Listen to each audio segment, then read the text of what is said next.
welcome to the 404 show. It's Friday the 13th on this Oh my God. May I didn't realize that 13th. until just now. Yeah? Does it only count if it's October? Friday the 13th, October? No, you could die on any of them. But is that like the super day that you die? I think, yeah, that's the one where you shouldn't even leave the house. Right. But don't the people in that movie leave the house or stay in the house and they'd still die? Yeah, there's no way out for them. For Yeah. us, we'll be okay because it's just May. That's Jason? There's been a lot of Friday Michael? the 13th. That's Friday the 13th. That's it's Freddy Krueger. Oh, no, that's Nightmare on Elm Street. It's Jason. I think it's The hockey player. It's Jason. Yeah. Okay. We know our horror here on the Correct it. 404 show. What is up, Russ Frushtick? Hey, buddy. Oh, yeah. Feeling it. If May is flying by. It is. Before you know We it. finally have flip-flop weather. Finally. Took long enough. I'm loving it. You're sweating like a pig, and I'm walking around like I'm Jimmy Buffett. Are you? It's great. No, I'm not wearing flip-flops now. Because The subway. I don't do the subway with flip-flops. That's gross. that goes without saying, but Yeah. I think it's also worth mentioning, and I've talked about this before because it's one of my like irrational pet peeves. Okay. These people with the jeans and the flip-flops. They gotta go. You know, there are moments, I wouldn't say in the They city, gotta but if you're at go. the They beach gotta go. and it's a little windy, but you still want to keep your feet out, like you're walking on the sand, you don't want to put on shoes and socks. It is not only is it just careless and ugly. I mean, I agree, it's not fashionable. And I'm sorry, like if I see you doing that, Yeah. I've made judgments. Okay. I know the kind of person you are. What if you roll up the jeans? Oh God. Don't get me wrong, man. I am flip-flop guy. Love them. Like when it comes to walking the dog, Sure. you know, and great. it's hot out, just Yeah. give me some mesh shorts and Totally. flip-flops. So if you were wearing jeans and you need to walk the dog and you weren't wearing shoes, you would change into shorts. No. You would just put shoes on. Yeah. So there's a special pair of shoes that everyone should have, a special pair of sneakers Okay. that every human being should have. Slippies, slip-ons. But they can't be that. Like they have to earn the right to become slippies. Okay, so they start as normal shoes. So like the ones I'm talking about are this pair of Adidas shoes that I've had for I don't know, close to 10 years maybe. Yeah. And they just have the right looseness in the tie. Yeah. I've never untied them. Right. It's been 5 Is it years. because you can't tie your shoes? Yeah, it's been 5 Okay. years and they just slip on and slip off. Yeah. I don't even need to like bend down. I could just put my feet in them and put them on. That's dynamite. And everyone needs a pair of running shoes that have been broken in as Yeah. such because you never know. Sometimes I go barefoot in there Ugh, to walk the dog. that's Yep. gross. Is it? Yeah. Is it that gross? Yeah. What's so bad about it? Because all the sweat from your feet, you never wash those shoes. All the sweat from your feet just like stays in there. I can live with that. That's nasty. Well, look, I can live with it. The baby can live with it. Yeah. No one's complained. The baby hasn't complained. No, I think I'm doing it the right way. That's all Maybe. you need to know about today. Yeah. We got a lot to talk about. We do. A lot of things have happened this A lot week. of technology and technology adjacent stories this week, unlike last week where nothing happened. We struggled a little bit last It was week. a little dry. We couldn't really find anything that was something worth talking about. Yeah. We have a lot this week though. Okay, first things first. You played a lot of Doom this morning. Well, I didn't play a lot. I played about an hour and a half of Doom. That's an hour Is and that a a half lot? more than I did. Yeah, okay. So I don't think we need to beat around the bush. Last week we were talking about reviews and the fact that some companies hold back games until launch day, Yeah. and generally that means that the game is bad. In this case, Doom was that game. Yeah, that's what we were talking about last We were week. sort of beating around Felt the a bush. little weird about calling them out. Yeah, it felt a little weird about calling him out.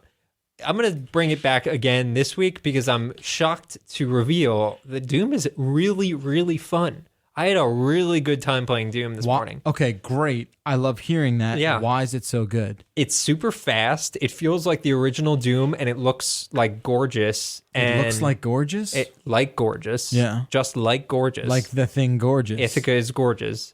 It looks great, and it's really fast, and it feels like a throwback, and it's super violent, and just like very mindless, where a lot of shooters these days are like slow and stealth based and plotting and methodical, and that's fine. Like there's a place for that, but there aren't too many shooters left that are just like kill a bunch of guys. Yeah. Kill a bunch of demons like Serious Sam Especially or Doom, original Doom style. And especially when it's demons and you don't like feel bad that you're just like mowing Right. down people. I mean, I don't really feel bad when it's people too, but it's fine. Hey, it's a game. It's a game. It's a game. But Doom feels great. I was really, really surprised at how much I enjoyed it. There's actually like Metroid, like you expand your arsenal and upgrade stuff and spend points, and so there's like a whole upgrade thing. It feels really great. I just had like a really good time playing it. My biggest worry about this game was the monotony of the environments. Yeah, that's fair. And for what it's worth, like, you know, our review hadn't gone up yet because we just got the game. Right. I would imagine they start to show up tomorrow, right? What? The reviews. I mean, I guess if you can get a game on Friday morning and play through it and write the review, that's maybe Sunday, Monday. Maybe Sunday, Monday, I would say. I have spoken to Arthur, who's reviewing it for Polygon, and his like very top line kind of gut reaction right now is that he enjoyed it, but it's starting to get a little long in the tooth towards the end. Like maybe it kind of shows a lot of its hand early on.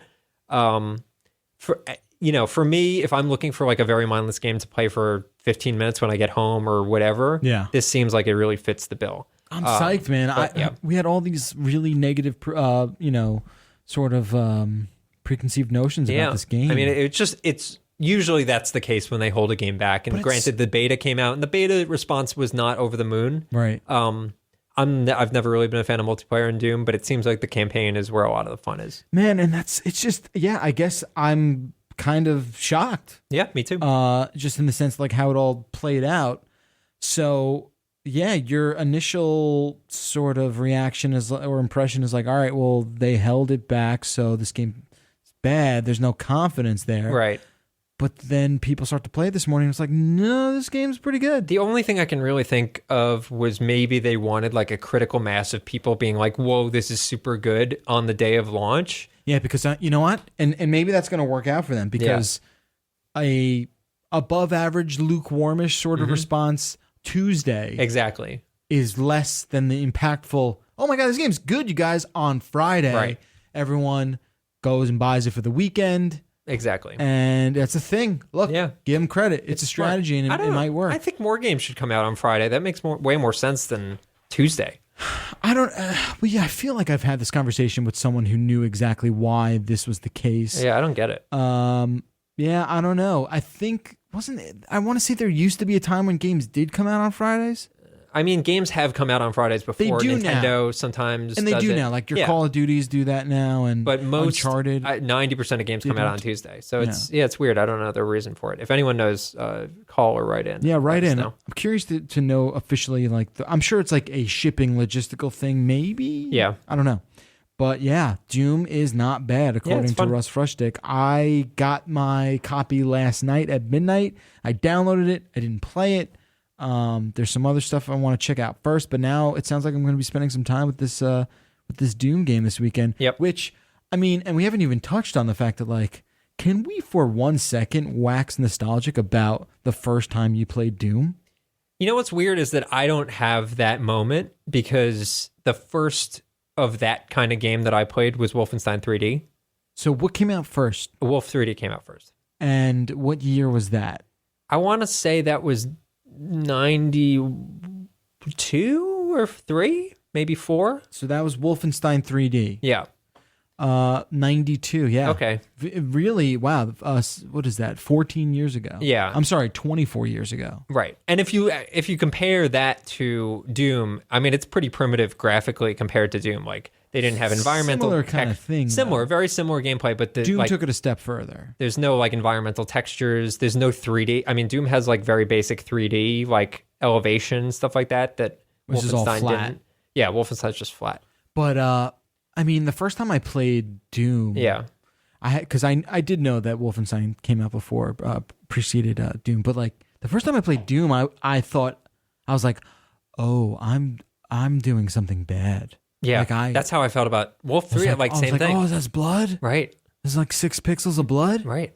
You were like, shit, if my parents see this, they're going to be pissed. I think I might have told the story before, but excuse me if I have.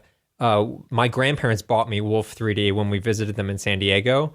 And me and my brother were playing it all week while we were staying there. But they had a German house cleaner.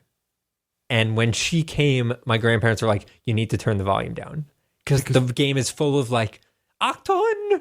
Or like, German don't stuff. shoot in German.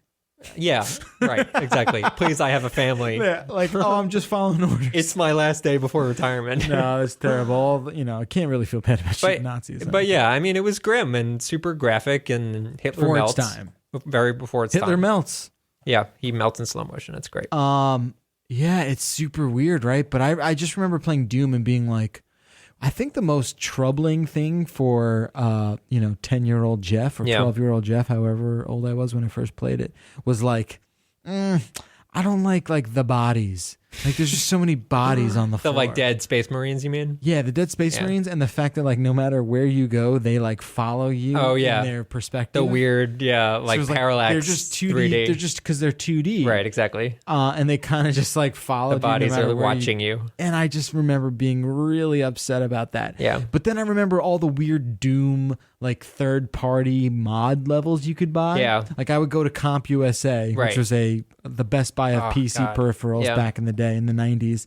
And on the checkout line, it'd be 30,000 Doom levels for Doom 2. And I'd be like, Dad, let me get that. It's only $7.99. He'd be like, fine, you can have this. Right. And you load it up and 2 of them work. Yeah. And you're like, what the It's just levels that some company downloaded off the internet that other people made and just stole them. Yeah. Because it was the Wild West back then. Yeah, it was. But yeah, oh man. And I never played Doom without the codes. It was always the cheat God, codes, yeah. Right? It was God. God mode was the big one. Goobers was the cheat code for Wolfenstein 3D. What would that do? Give you God mode? God mode, infinite ammo, all guns, stuff like that. That's the way to play it. Too scary otherwise. Yeah, for sure. And then you would play, and then I always do the no clipping. So I could just walk through every wall. Break it, and just slam right into the end there. Yeah, super fun. It's good stuff. All right, so Doom, check it out. It's on PS4, Xbox One, and the personal computer. Yep. So check that out. All right, we got some other stuff to talk about. I was I do a lot of media hits for CBS. I'm just saying, sometimes a story comes along. Yeah. Where it's this is crazy. You need to be. And I did 7 of these hits this week. Okay. On this Facebook situation. Right. So it's pretty crazy. It is pretty crazy. It's interesting. Now, the sort of intro to the whole thing is that Gizmodo, who broke the story, which is, I guess, what you would call it, even though not a lot of things have been corroborated. It's a story. It's a story. The point I'm trying to make is the Gizmodo story is totally reliant on the word of this ex-Facebook employee. Is it not? I think there's also an internal document, no? There's an internal document from a while back that sort of outlines their editorial process. Yeah. But I don't know if it's the smoking gun. Okay.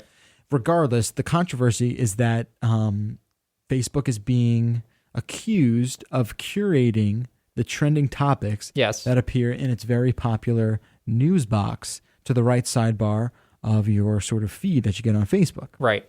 They are being accused of suppressing conservative trending stories. Yes. Which is a big accusation. I mean, that's a pretty major thing. Yeah.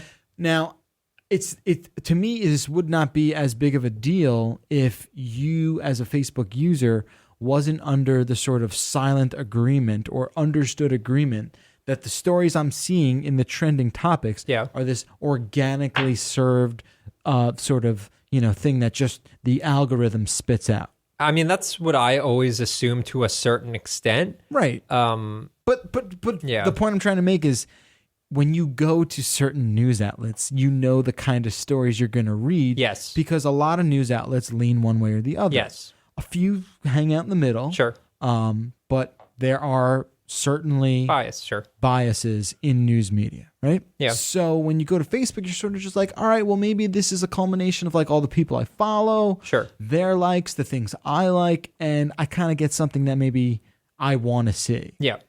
But apparently it's being questioned whether or not that is exactly organic. Well, there is definitely something organic about it because it shows me video game news and it's not showing everyone video games. Of course. So there's clearly some element of it where they know this is the topics that I care about, but the implication is that the sites and the topics, I guess, are handpicked.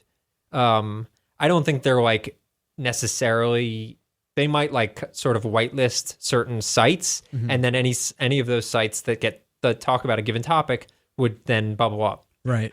But it is a big concern in the sense that, like, yeah, Facebook has always been looked at as an editorial entity that was not necessarily judging like certain stories over other stories.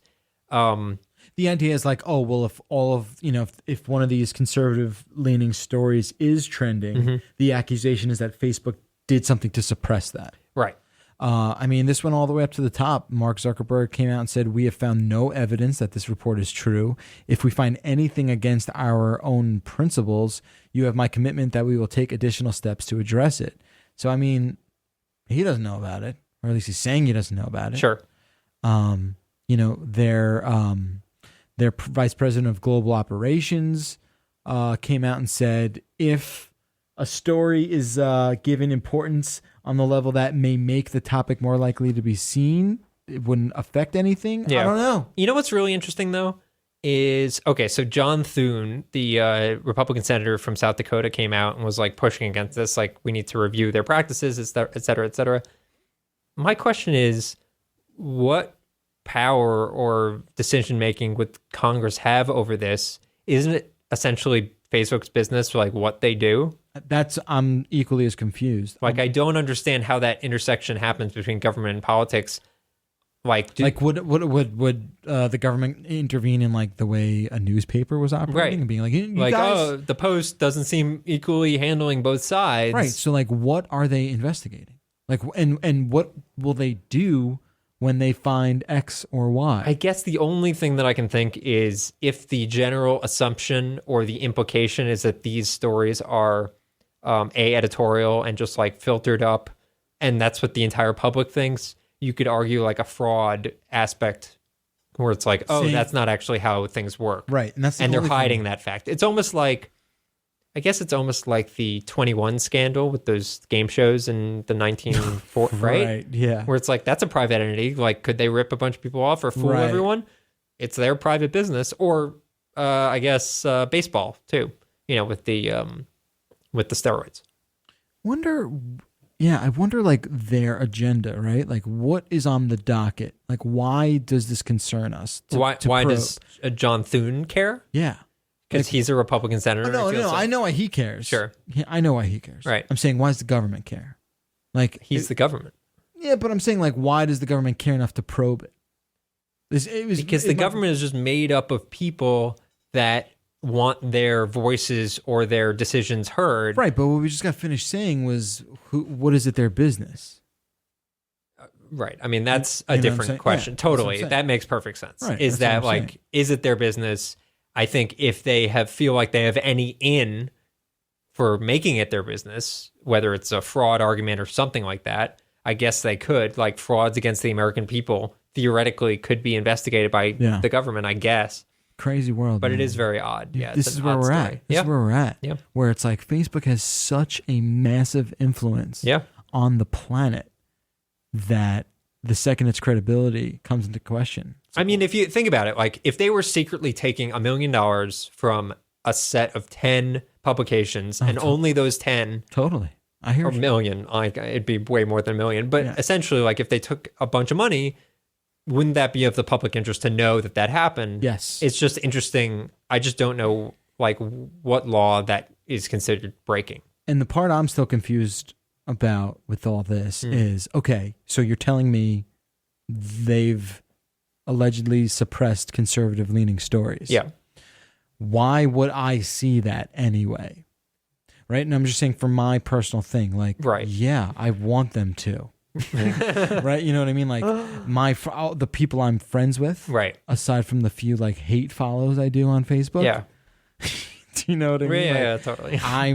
There's a few people you just have to follow because fascinating. Because you like, it's like you're rubbernecking. It's like you're watching an alien in a cage. It's rubbernecking. Yeah. It's digital rubbernecking. Sure. You know? I just can't wait to see what they're going to say. But I would rather, in that sort of feed, I'd rather political or unbiased, as unbiased as possible. Sure. Stories. I don't want to see biased stuff. Right. I just don't want to see, that's my point. I don't want to see the biased stuff.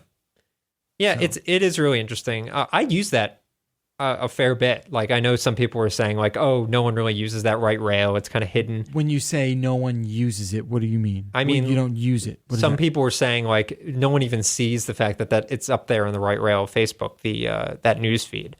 And I actually... You use it mean like you get your news from there? Well, sometimes I like to look up there, and if there's a story that I haven't heard about, I'll click through. So I'm seeing it. It definitely impacts like the sort of news I get. If I could be totally honest, can I? Yes. That news box is part of the reason I removed Facebook from my bookmark toolbar. Why? I cannot stand the chatter on Facebook. I cannot stand that static, that white noise. But just the news box? Or are you talking about the feed? The stuff that was coming in that news box was so appalling to me. I mean, and intellectual and just completely devoid of anything that I would ever be interested in.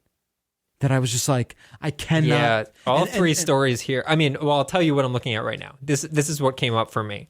And maybe this says a lot about who I am as a person. Maybe I think it does. I think you're opening the door to that. The top story is George Zimmerman. But the funny thing, you heard the funny part about that story. So the person with the highest bid is $65 million from a person named Racist McShooty. Something like that. That's great. They left that out of the headline, but that's fantastic. The second story is some story about the Spurs coach saying something to a reporter. And then the third story is Agent Carter getting canceled. Who? Agent Carter, the ABC show. I don't know what that is. It's a show. Yeah. So, I mean... So, like, yeah.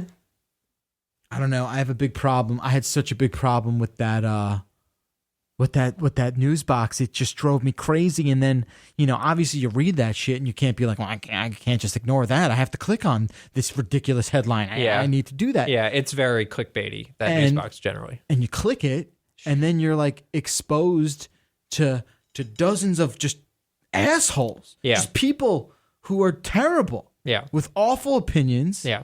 Completely out of touch. Assholes. Yeah. Really bad. And now I have to read that and have a shittier day for having been exposed to that. I don't really... You use bookmarks to like go to websites that you No, so you know what I do? And this is terrible for the podcast, but what I do is look at my browser in Chrome between the address bar that's what I do the webpage. I just have a bunch of icons there. Right. But they're just icons. Oh, I see. They're just like the infographic icons that are to the left of the URL in the address bar. Right, I got it. And I just leave 40 of those up. Okay. And that's what I do. Okay. That's how I get around. Because I just type like FAC. Yeah, it's too much. I need to move my mouse and click once. Okay. And open up a new tab. I see. Now we know your process. I'm just a more efficient internet user. Clearly. I can't be bothered with typing. Yeah, but it's gone now. Removed. It's gone. I took it out. Off. Couldn't deal with it. Okay. Now we know. Speaking of not being able to deal with stuff, can't really deal with people who listen to their music through the speaker in their smartphone. That's the worst. There's nothing worse than that. It just takes a special kind of idiot. It's not an idiot. It's not an idiot thing. It is an idiot thing. I mean, they may be idiots in life, but the action is not an idiot move. If they're on the train? It's a massively selfish, self-absorbed move. They know that they're bothering people. They just don't care. All right. That is my interpretation of it. I think they're just selfish idiots. I agree that they're selfish and they're probably idiots, but the fact that they're doing it does not make them idiots. It just makes them selfish. Maybe it's semantics. I think it's semantics. And this is actually like a local kind of story. Hudson County, the county that I live in. Yeah.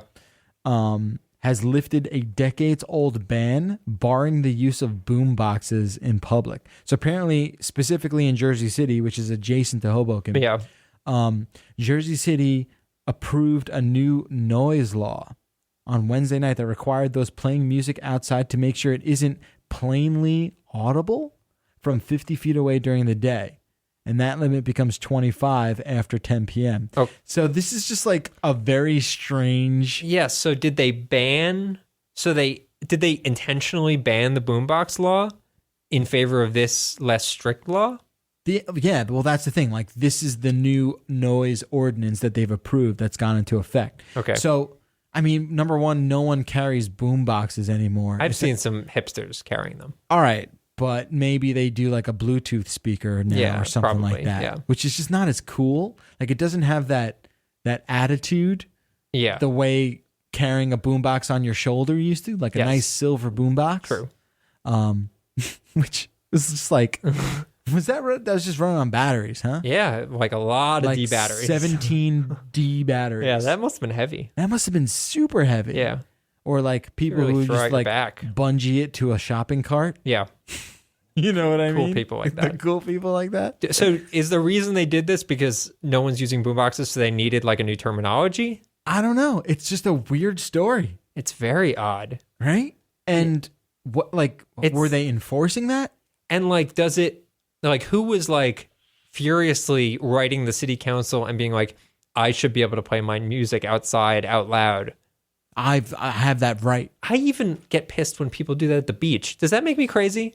It makes you a little crazy. It depends on what they're playing, how loud it is. Right, how loud There's it is. A lot of factors. Right. Like, if it's quiet and I can't make out like the rap rock like lyrics of whatever crappy music they're playing. Beaches are louder than you think. Yeah, they're loud. Like, it's loud. There's a lot of stuff going on at the beach. Relax and like listen to the ocean. You're picking the wrong place. Clearly. Beach ain't the place. Yeah.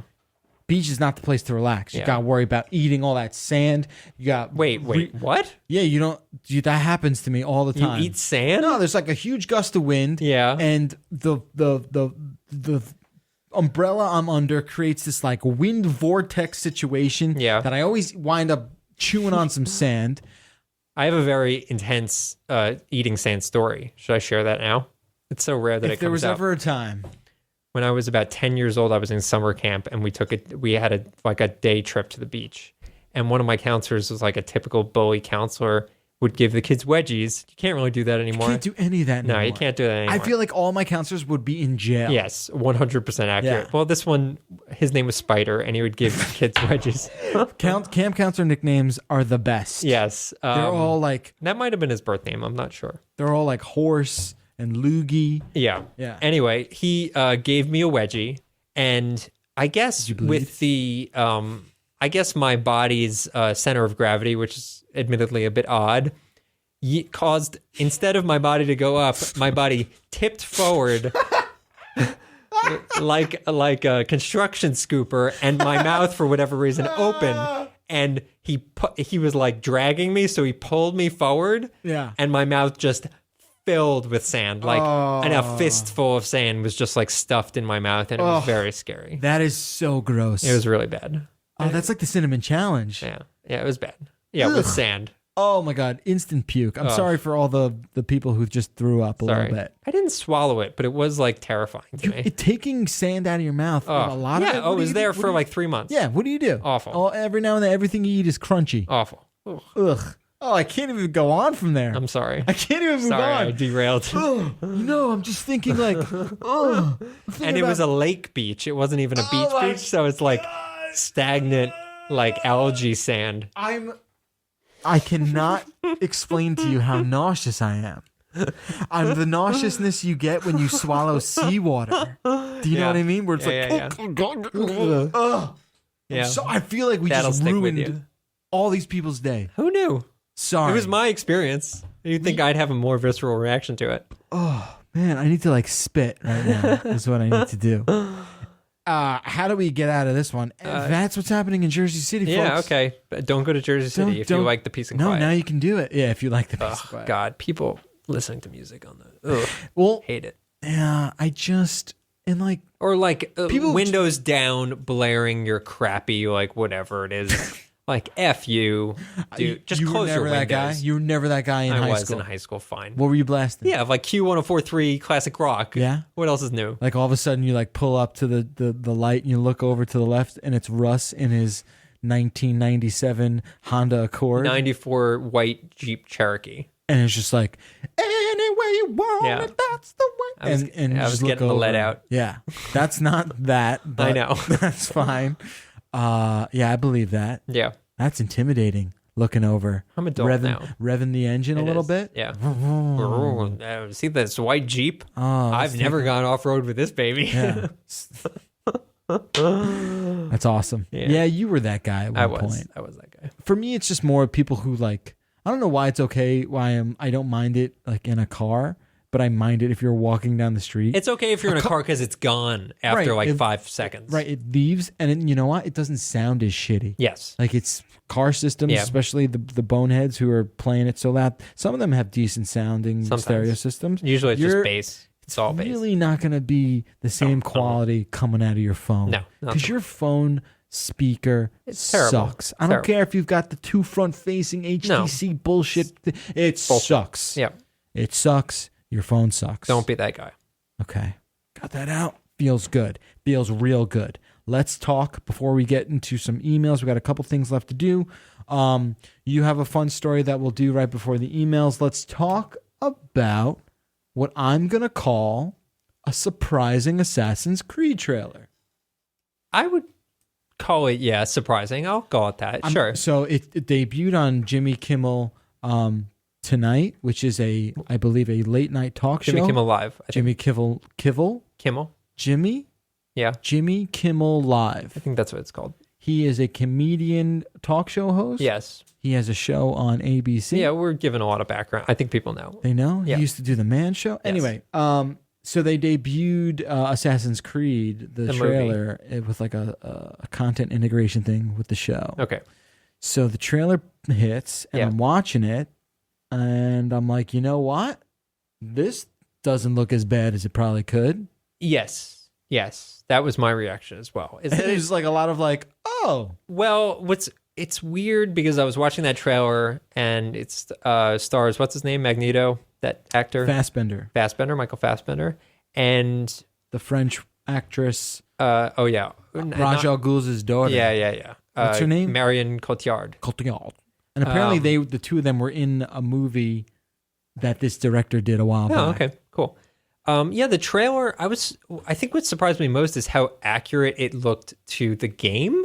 I think it captures the right amount of like grittiness. It captures like almost everything about the game. There's one small change visually that they made, and that was how the Animus looks, which is the device that they get in. Right. Well, a tanning bed really wouldn't have been cinematic. This looks way better. Yeah. I mean, their solution is like this crazy VR room where he's like tethered to something. And they also give him like the daggers in the present, which technically happened in the game too. Oh, it did? Yeah. I don't remember because I don't think finished. Here nor there. I'm kidding. But they like had the free running, they had the Animus. The parkour stuff looked kind of cool. They had the group fighting where he's like in the center of 4 guys and he's like parrying stuff. And he like hits X when he's supposed to. I was surprised at how close it looked to the game. I don't think that means the movie's going to be good. While I was watching that, I was trying to remember whether I thought the Prince of Persia trailer looked any good. No. It looked bad. No. Because I know the movie was bad. Yeah. We've actually talked a lot about this lately, but like that, I'm sorry. There are people who are Prince of Persia movie apologists. Really? And I don't know what they're talking about. Do I know any of those people? Yes. Oh my God. Horrifying. And I remember seeing that film at a screening for like a sprint event. Okay. And walking out. Yeah. Real bad. It was that bad. Yeah. But I did not get that vibe watching Assassin's Creed. This looked good. I was impressed. My hope is like less talky, more fighty, I think is the solution to this movie, where like I think the Assassin's Creed franchise on the whole does best when it doesn't get too mired and it's like ridiculous, like Assassins versus Templars fiasco, which has gotten so out of hand. For sure. It looked gorgeous. Like it looked like it was shot really well, the Assassin's Creed movie. And I'm like weirdly pretty interested in seeing how it turns out. I know. There's like for me, so it's no secret. I don't like the Assassin's Creed games that much. Sure. I like Black Flag. Everyone likes Black Flag. Black Flag. I thought the new one was Syndicate was actually people decent. Seem to like that. Yeah. But for the most part, I don't like those games. I'm gonna probably like this movie more than I like the games. I think. You know what will be interesting to me is whether they do multiple timelines in this movie. Right, if it's not just the Spanish Inquisition. Exactly. I could see that happening. Or maybe that being a twist where like they don't reveal that until very late. I would think they do. Yeah. I think if this movie... They want to set it up like a franchise. I think they want to establish the appeal. Yeah. Like, I think that is, to me, the most appealing thing about Assassin's Creed, even though most of the games all take place in one time period. Yeah. Not all of them, but some of them do. Yeah. Yeah, I don't know. Austin Walker made a good point yesterday. He said that like, yeah, they're doing a lot of fan service for people who like the game, but again, they're trying to appeal to people who like didn't buy 7 Assassin's Creed games, and will automatically see this movie because it's Yeah, no, I think you can't rely on that crowd to necessarily go to the movies. I think this looks interesting. I'm sure they want to set it up into a franchise that keeps going. They did it. They're doing it. It feels but in the weird. movies though. I know, but I'm saying like they did it. Yeah. They made this. Well, it looks like it's a movie. It does. I don't know if it's going to be great. It's very little in that trailer. I mean, there's not a lot.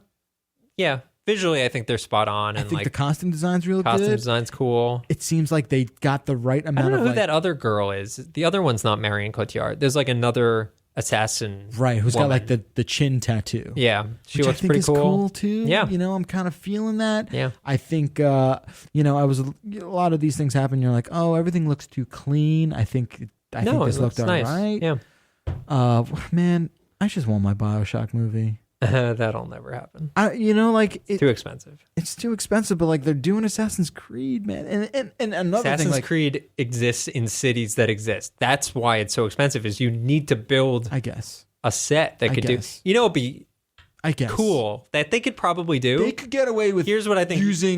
Look, if they made Blade Runner in real life, like they could do Rapture. Sure. In city, like come on. You know what I could see them do? You tell me that's the biggest holdup? That I'd be interested in? A Netflix series. I think of BioShock? For BioShock. Set before the fall. Could be pretty damn cool. Of Rapture. That's what just like a high drama. Yeah, it's like, intrigue and this is just like a very interesting world that I think they could do something with. And I think by doing it as a series, you could like rely on similar sets and stuff like that and not have to build out an entire crazy underwater set. I love this idea. Let's make it happen. Oh my God. I'm best friends with the CEO of Netflix. What do you call it? You just call it BioShock? BioShock, series. Here's where you're ruining it. Is good show Netflix. I'm telling you, that's the place where it would live. Totally. Or like Amazon or one of those. Whatever you want. Whoever wants to pay the money. That would be rad. Yeah. Start the Kickstarter. Let's do it up. What's your taxi driver story? So, a couple weeks ago, you had something removed from your leg. Yes. So I guess I might have been inspired. I don't think I was, but maybe internally. And I've to be left behind. Russ sought something he could remove from his body. I've had something on the back of my neck for a while that I want to just like. I think gone. I know this thing now. I think. Well, not anymore. I think I've seen it and been like. Well, you can't react that way anymore because it's bothered me. Because it was like a big mole. It wasn't a skin tag. It was a legit like fleshy mole that was on the back of my neck. But is that what a skin tag is? A skin tag is that where it's like most of it is outside your body. Yeah. Oh yeah. And it was like pencil eraser at one point. Like it was big. I was just like enough already. Did you name it? Chester. Okay, that plays. So I was like, enough already, Chester. We're done with you because it gets gross and dry and it looks weird, and I just wanted it done. Now the problem is, insurance won't pay to get that removed. You have to pay out of pocket. It's cosmetic because it's considered to be cosmetic and elective. Is it though? Loophole. What? You ready for this? Are you telling us how to scam the man? I'm not saying it's a scam. Sounds like a scam. This is all I'm saying, and you don't need to lie. But in looking at it, it's pretty clear that like it's not cancerous or won't be like you could just like a dermatologist would say, oh yeah, that's nothing you need to worry about. So why didn't you remove it yourself with like scissors or like a deli slicer? Scissors and like a lighter. Thought about it. Also, don't remove stuff yourself, even if you see people doing it on the internet. I've seen a lot of horrible things. God, we are not suggesting that in any way. Do that. But I was like, okay, well, I want to get this thing removed. So I go to a new dermatologist and I'm like, hey, so I have this thing. And the dermatologist is like, yeah, it looks fine, but has it been bothering you at all? Like, does it itch or is it painful? And in the back of my mind, I'm like, is he looking for like the code word for him to be able to remove this without it being cosmetic? It's like when you go to the head shop, like, don't call it a bong. Exactly. It's not a bong and it's used to smoke tobacco. Exactly. And I'm like, well, it's kind of itchy. And he's like, okay, let's remove it. And in the quickest fashion I've ever seen any like doctor move, in 3 seconds I was leaning forward. He was like, "Okay, you ready?" Boop. He didn't even numb you up? Well, he hit me with a numbing agent. But then, like, I walked in there. They called my name. I walk in there. 6 minutes later, I was walking out with a large chunk of my neck just gone. It's not a large chunk. I mean, it was, like a pencil eraser. You don't have stitches. Fine. You're right. I didn't have stitches. Yeah. But he removed it. It was great. I was like the happiest I've ever been. And all I paid was the copay. And it was so done. Loophole. If you have anything on your body you want removed. I feel like you're going to get billed in a couple weeks. I don't think so. You don't know that yet. Because he sent it in for testing. So at that point, it's like... So it's a biopsy that you're going to get... Yes, but it's a biopsy that's covered because he thought it was worth... Suffice it to say... Russ gets a new job. He's like, start chopping me up, baby. If you have something you want taken care of, at the very least, have a conversation with your doctor where it's like, well, this is bothering me. And he's like, well, it's going to be cosmetic. And all you have to be is like, well, it's really itchy. It hurts. And it just hurts. Yeah, it hurts and it's itchy. What's the pain like? 15. You basically had what's the pain like? You basically had the conversation in California where it's like, yeah, you have anxiety. I'm anxious and my back hurts. How much pot do you want, sir? Right. So I will report back. I know I've failed that in the past, but in this case, I will report back and see if I get billed $300. Yeah.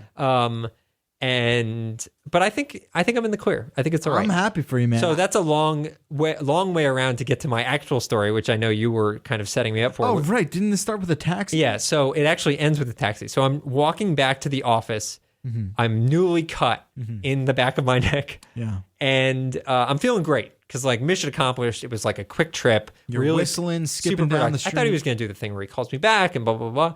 All done. I'm waiting at a light.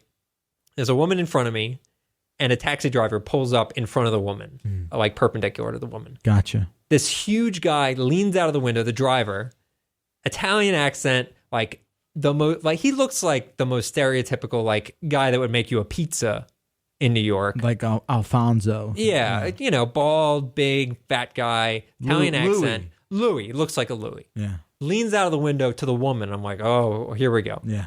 Leans out and says, you look just like my sister-in-law. And she's like, huh? And he's like, yeah, Dottie, you just look exactly like my sister-in-law. You got a twin out there, right? And he's waiting for her to like respond. And she says nothing. And then the light turns green. He's like, all right, keep that with you. Keep that with you. And pulls away. Yeah, that's weird. What's fascinating about that story is that he wasn't hitting on her. No. He wasn't trying. He just wanted to share the fact that she looked exactly like his sister-in-law, Dottie. Right. And in his head, he's like, well, this has to happen. Right. I can't go through my day without sharing this. This completely random stranger. Yeah. I must frighten her. Right? She was definitely put off by the situation. Obviously, if someone stops you like that, it's like, hey, you, Dottie, you look like Dottie. And they're like, what, sir? Huh? Fascinating. That's weird. It's a weird place. Man, New York's great. If not just for those weird things. It happens a lot too. So weird. Good times. Huh. All right. We have some emails. The first comes from Tirth. Okay. That is TER. No, TIR. Okay. Tirth. I hope I'm saying your name correctly. Tirth says, hey, Jeff, I think I've found a kindred spirit in you with regards to preferring the cold. Oh, good. I thought you were going to start talking about pens. Hey, don't you mess with that. Okay, cold. Yeah, go ahead. Chester. I live in Toronto, and it's still not as cold as I would like it. Ooh. Toronto's really cold. Toronto's not warm. Everyone always calls me crazy since winter is my favorite season, mostly because of outdoor hockey. Tirth, you're my boy or girl. Sure, but like, I get you might like outdoor hockey, but you don't like outdoor hockey when it's -10 outside. No, you can do it. I'm sure you could physically do it. But like you're sweating, you're fine. I've played outdoors in 20-degree weather. Fine. I also happen to find biting cold nights refreshing, but I might be alone on that one. Keep on keeping on. You too, Russ. Thank you. Dude, that's where it's at. Like, I can't explain it in a way. I think I can. I think people just don't agree with me. Sure. I think it's just like, for me, it's like, No. Here's how this works. On any given situation, I would much rather be cold than sweating. Yes, I understand. If you are someone who likes to go to bed warm, you're just strange to me. Yeah. Nobody, you want to bundle up in the covers. No, I agree. I like it being chilly when I go to bed, but I don't want like cold. Oh yeah, give it the fact that you complain about 72-degree weather is weird. I was sweating yesterday. Yeah, that's weird. Today it was better. It's gorgeous outside yesterday. It was like immaculate, and you're walking around. I wasn't complaining. I was just like, it could be cooler. Yeah. Humidity has a lot to do with it. Sure. I'm not going to bore everyone with my stupid move to Arizona. Right. It's a freaking desert. Okay. I'll save this one for last because I think we may have gotten like the best email ever. Oh my God. I'm not joking. This is one of the best ones. But before we do that, about 2 weeks ago, I got an email from friend of the show, Mr. Lightstone, who is like, I believe is a rabbi. Is that his real name? Yeah. An amazing name. It's Rabbi Lightstone. It's amazing. Yeah, it sounds artificial. He sounds like a Mega Man character. Sounds like he made that up. Yeah. I don't know. He's a very friend of the show. I'm sure he's going to hear this. So we talked about Passover a little bit. Passover was a couple weeks ago. Oh, yeah, it's sure. A month ago now. Oh, no. What did we say about Passover? I don't know. We kind of... Did we rip into Passover? No, we were like talking about Elijah with Justin. Oh, yeah. It was Invisible Elijah. Yeah. So anyway, this is for all of us, the tribunal. He says, "Hey there, Jeff Russ, and if you read this, Justin, after discussing Passover on the show, I thought I'd share just a few brief tidbits of information." Oh boy, we got a lot wrong. This is like a corrections situation here. There's no tradition that Elijah drinks from the cup per se. Rather, the idea is that there was a debate among the rabbis about how many cups of wine we should drink by the Seder. Okay. Some said 4, other opinions said 5. So we basically pour a 5th cup and say, "Hey, Elijah, come and tell us if we should drink it or not." So this was like a latter day addition to the mix. It sounds like a more contemporary, like putting an orange on the Seder plate. Interpretation. Sure. That said, it's obviously a very special and holy time and a moment when all doors above are open. I don't know what above means. I'm to afterlife? Yeah, because above is in quotes, so I guess that means afterlife. I think that's what that is. But Jews don't believe in afterlives, don't they? Don't they not? There's like a shoal. Well, I think we're just opening up another email. Oh boy. We wash our hands a lot specifically in order to mix up the kids. So it's all like a misdirection thing. Wait. To mix up the kids. The kids don't know what the afikomen and all. Oh, really? That's the reason they wash their hands? No. There's a freaking rabbi telling us this. He's saying, I always thought it was just like in the same way that like, no pig or seef. Oh, like a kosher thing? Like a cleanliness thing. I don't know. That seems... It seems like like for a prestige moment with the afikomen. Right. Okay. Like a lot of the things by the Seder, we wash our hands twice in order to get the kids asking questions and keep them on their toes. Okay. And then he goes on to talk a little bit about pencils and pens. Oh, does he? Do you want to hear this? As a side note for Jeff, I, for one, am seriously into pencils. I'm not a pencil guy. Okay. Are you a pencil guy? No. I'm neither a pen or pencil guy. He's into black wings, which are like these nice, very nice. Classy. Yeah. And he has a 7 Seas Tomoe River notebook, which is like a really... he doesn't. These notebooks are like super fine. Yeah. They have this paper that's very... it's just very fine, very high quality.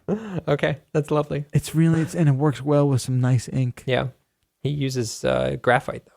I don't know what he does, but thank you for the email, Rabbi. Thank you, Rabbi. And then on to Tony's email.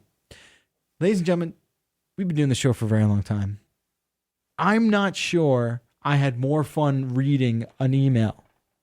This is great. I don't know if we can build it up any more than that. I'm hyping it up too much. Okay. I know I am. Hi, guys. I am an Australian, and I have never traveled to the U.S. As a result, I gleaned most of what I know about the U.S. from watching American movies growing up. Sure. There have been a few consistent themes in these movies over the years that have always bugged me for being quite unbelievable. As you are American, I was kind of hoping you'd be so kind as to clear some of these up for me. Fantastic. I'm excited. Okay. Yeah. So he goes, please answer the following with a true or false, but we'll editorialize a little bit as well. Okay. Number 1. Now, again, this is stuff he got from movies. Got it. American movies. Like, do they really do that there? What's the deal? Number 1. parking cars and walking away without locking the car. Does that happen? I mean, I think there are small towns where that happens, sure. Yeah. Certainly not in New York. Yeah. That would never happen here. But I feel like I know what he means. And I got to imagine there's parts in like Adelaide is a place in Australia, I think is in the middle of nowhere. There's like, I think more rural, like outbacky places in Australia. I'm sure people are not locking their truck or whatever. But I think it's just like, do people really just like not lock their car? But like, think about like a lot of TV shows where like they just didn't think to add that in. And again, like this is probably like older TVs and movies and stuff like that. I always think of that whenever people hang up the phone in TV shows and don't say bye. Well, here we go. Oh, really? It's coming up? Oh, boy. Here's number 2. Turning on a wall-mounted light switch and then the lamps in the corners go on. Wait. Yeah. Hold on. So the only thing I could understand. So I get what he's asking. Yeah, Tony. Here's how that works. I guess you just don't. Crazy to me that this technology has not reached Australia. It's not even technology. So the light is attached to the power outlet. Right. That's all it is. Right. So when you flip the switch, so the lamp always stays on. Exactly. In the on mode. Right. And then when you, I feel like I'm crazy. Wow, right? Tony. Okay. Is that Tony? Just right back. Well, here's the thing, Tony. You could make a ton of money in Australia if this technology has not made it. Corner the market on being able to do that. Because it's great. It is a nice feature. It's lovely. Yeah. And like some rooms have it where like only one of the outlets is controlled. Exactly. Yeah. It's great. I feel like I love having electricity. It's awesome. Number 3, answering a phone call by saying your surname. Okay, so Frushtick, essentially. Or like, this is Frushtick. Is that what he said? Or no one just picks up the phone and goes, Bacalar. Maybe, like a detective. Yeah. Yeah, that's what that is. It's like you're watching a lot of cop drama. Well, okay, so there's a few things about this. One, I would say it's an antiquated notion in the sense that most people are using cell phones these days with caller ID, and you have your contacts, and you know who it is. So you wouldn't do that. You'd just say, "Hey, it's whoever." It's an outdated thing. Sure, but if you're at a work number or landline or something like that, I think people mostly just say hello. But I remember when I was at MTV, I would pick up my work line and be like, "This is Russ," just to like get through that step. I wouldn't say this is Frushtick. That's weird. No, when I used to answer my phone here. Yeah, I just don't anymore. When I used to, I would just be like, "Hey, this is Jeff." Right. But you're right, detective. So like Sipowicz, right, picking up the phone. He doesn't have a million hours in a day. Raj is here. He's trying to save New York City from crime in NYPD Blue. He's got to cut to the chase. Yeah. Reasonable. And then number 4, what you said, ending a phone conversation by hanging up without saying goodbye. Yeah, that's just a lazy Hollywood thing, although I would say it probably helps with pacing. Yeah. So if someone's having a conversation, it's like Jack Bauer is like, "Hey, where's the hacker at?" "Oh, it's in Van Nuys." Got it. Click. Yeah, you wouldn't say "got it." "Okay, goodbye, Chloe." "Oh, wait, do you want to say goodbye first?" Bye-bye. Goodbye. Ta-ta. Bye. Yeah, so I wouldn't worry about that. Yeah, it's definitely a cinematic device. Number 5. This is great. Walking up to a bar and ordering a drink without offering any money first. What? Yeah, like that's a thing here. But I guess of course it's a thing. I don't understand how you would order. I guess in Australia you walk up to the bar and you say like, "Here's $20." What is it? They have dollars. Yeah, Australian dollars. Like, it's not American dollars. Like, but here, mate. Here's all 20. Okay. You don't want to say that with an accent. Australian. It's tough. Hey, mate. And he's like, "Hi, mate, can I get a Foster's?" Yeah. Yeah. And they're like, "Oh, that's not a knife. Did you not? You have to pay me first, right, sir, mate." I don't understand the flow there because it's literally like you give them money. You would never do that. Like you order, just like how when you go out to dinner works. Right. You get the food. You're not paying first. Yeah, you eat everything first. So the question is, if you go out to a restaurant and you order food at the restaurant, are they pay up front? That would be very weird. You pay for services rendered, not pre-rendered. Right. Interesting. So then he goes on, and then drinking said drink and still not paying. And then after a drinking session, just throwing money on the bar as you walk out before the bartender has even checked the money to see if it's enough. That's funny. Very funny. That is very funny. I would say there are certainly times when that could be true. That is so movie, though. Which it is very That is movie, but so you got to movie. imagine like there's probably iBankers in the city that are like build up a tab throughout the night. Of course. And then they're just like, here, that'll Yeah. cover it. And So it's here's like 200 $600 yeah. or whatever it is. Yeah. It's pretty good. How about this funny, one? yeah. Brushing teeth without using toothpaste. I don't know What? where he's getting that from. You know what? Oh, so my guess would be, I don't know what movie, I've not really noticed that in a movie, but my guess would be it's a continuity thing, which is if you're brushing teeth with toothpaste, it's very difficult to like match up the shots. Yeah, we're more addressing like the cinematic. The reason they're doing it. Yeah. No, Americans do not brush their teeth without toothpaste. Of course not. And That's again, weird. like you said, I learned all this by watching TV. Yep. And then finally, this is the best one. One of the best ones. Whistling to hail a cab. Oh, I've seen people do that. I am not. You have to have a confident whistle. Yeah, so you need to be the person. Either you do the like two finger in the mouth the two pinkies. whistle, which I can't do. No. Or there are people that are able to do it with like the circle, like the okay pointer. sign? Yeah, the Yeah. okay sign. They just put that in their mouth and do it. I've watched YouTube videos to try to learn how to do it, and Some I people can't. just can't. Yeah. But I have seen them do that. I do, and this is kind of irregular, I think, for New Yorkers these days, but I do scream taxi when I'm hailing a cab if it's not in direct view of me. And people have reacted like I'm a weirdo, but it's actually super satisfying to do, especially when they like screech to It's a like halt. fishing. Yeah. Yeah. And B, there's a reason for it. I mean, he doesn't see me and I need to hail a cab Of and he course. wants money, so might as well. Everybody wins. Yeah. Yeah. I wish it is like fishing. Yeah. Wouldn't it be cool if fishing you could just scream at the fish and they Right. would like, Hey, fish. fish over here, fish. And then they just jump in. They jump in the Piece boat. of cake. Aquaman can do that. Thanks for the help. It's been doing my head in for 35 years. That's what Tony says. Tony, that was a great email. Thank you so much. We love for Australia sharing. as a country. Really appreciate all that stuff. Lovely country you got down there. That's going to do it for us today, guys. Thank you so much for tuning in. Jill Schlesinger rejoins the show next week, as long as she doesn't cancel. Jill, she's got a lot going on. She does. She's very busy. She's a very busy and important woman. So yeah, that'll be that. Cool. Again, E3 rapidly approaching. It is.